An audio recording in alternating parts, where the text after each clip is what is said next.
The storm was a beast tonight, clawing at the ancient windows of Blackwood Manor.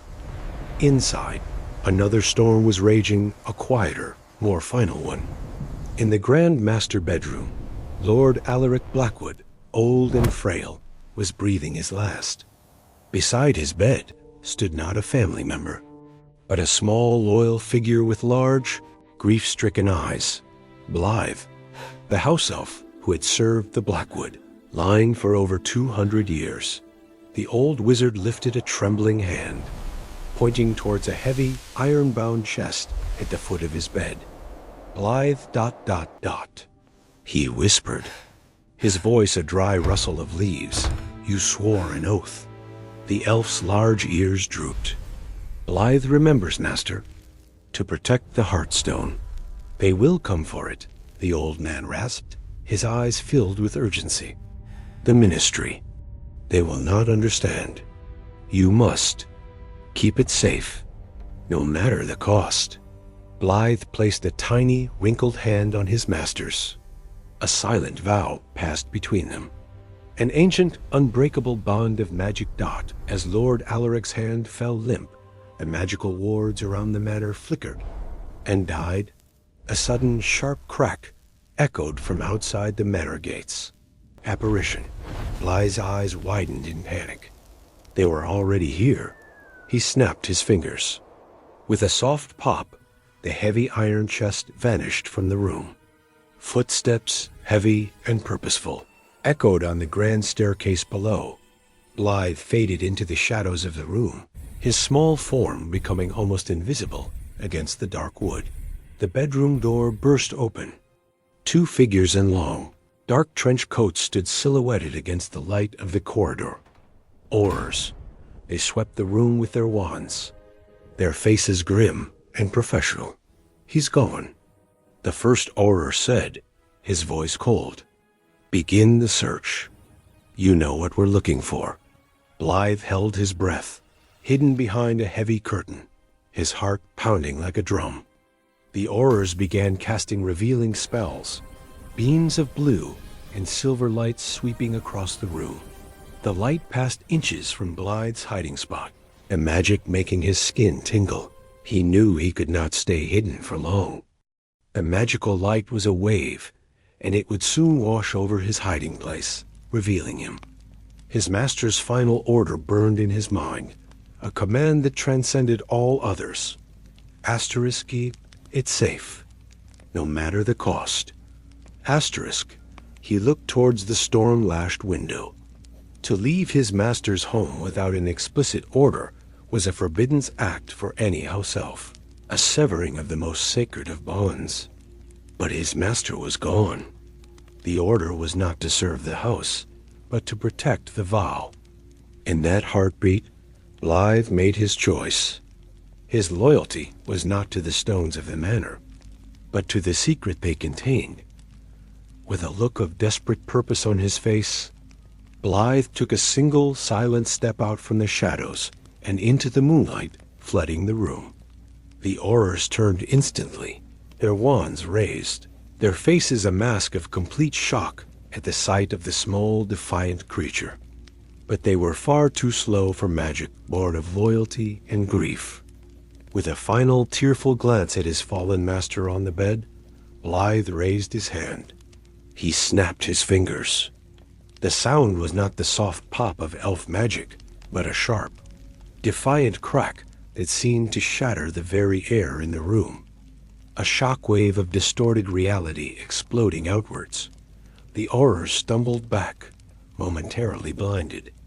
When their vision cleared, the room was silent. The space where the elf had stood was empty, with only faint, shimmering magical residue hanging in the air. The two trained wizards looked at each other in disbelief. They had just witnessed a house elf perform an act of unsanctioned, non-verbal apparition so powerful it rivaled that of a master wizard.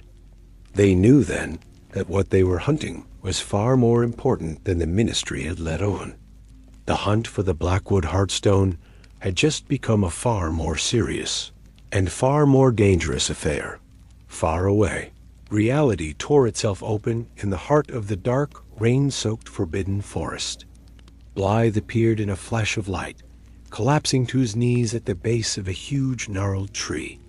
He was trembling violently, the raw magical effort having drained him almost completely. He hugged a heavy, iron-bound chest tightly to his small frame. He was free from the Manor, but he was now a fugitive, a masterless elf with a secret that the most powerful wizards in the land were hunting. He looked up at the immense, menacing trees of the forest, and for the first time in 200 years, he was utterly and completely alone. He stayed there for what seemed like hours, shielded from the worst of the rain by the ancient oak's branches, letting his strength return. The chest beside him pulsed with a faint, cold light. The Heartstone. It was not a gemstone, not a source of power in the way wizards understood it. It was a Blackwood family secret, an artifact of soul magic created centuries ago. It was a repository, a magical vessel that held the single most precious memory of every head of the Blackwood line, given willingly upon their deathbed. It held their joy, their sorrow, their wisdom. It was not a weapon. It was their family's very soul. The Ministry of Magic, Alaric had explained in his final days, feared what they did not understand. In their modern quest for control and regulation, they saw an artifact of such profound emotional power as a threat.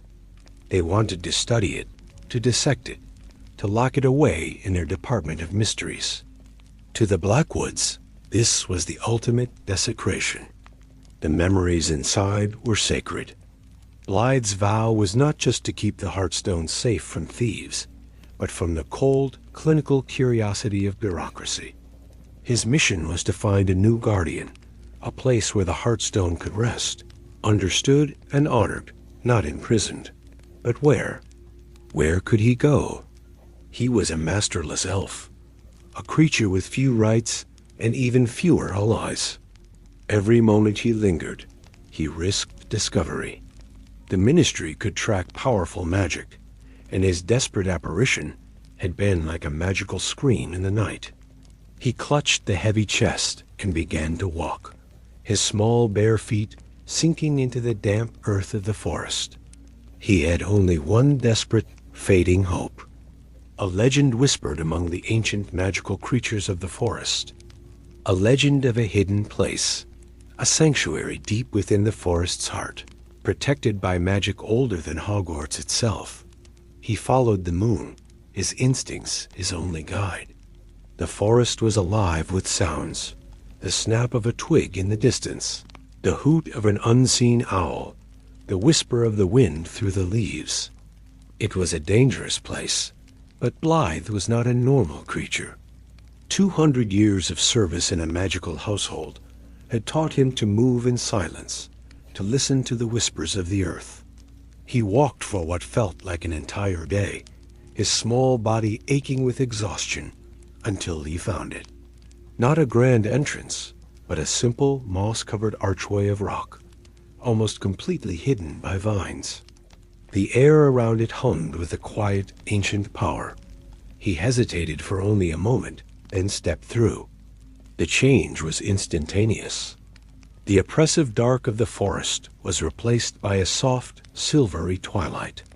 He was in a large circular grove, open to the starry sky. In the center of the grove grew a colossal, silver-leafed tree that seemed to shimmer with its own inner light. The grass was soft, the air was calm and ancient. Peaceful creatures of the forest, centaurs, unicorns, and others were gathered here, watching him not with hostility, but with a quiet, knowing curiosity. He had found it, the Grove of Respite, a neutral ground, a sanctuary protected by ancient, natural magic, a place the Ministry's spells could not reach. Blythe, overwhelmed with relief, lowered the heavy chest onto the soft grass at the foot of the great tree. The Heartstone was safe, for now. His master's legacy was protected. his vow fulfilled. His own future was uncertain, a blank page waiting to be written. But in this sacred grove, he had found a moment of peace.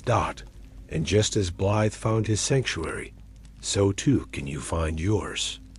Let the story of his desperate journey fade away. Your own journey for tonight is coming to a close. There are no more Aurors to flee from, no more secrets to protect. There is only the gentle darkness, the soft comfort of your bed, and the quiet rhythm of your own breathing. Feel the safety of your own sanctuary wrap around you like a warm blanket, a place where you are protected, peaceful, and ready for the most restorative sleep. Sleep now. Sleep well, dear traveler.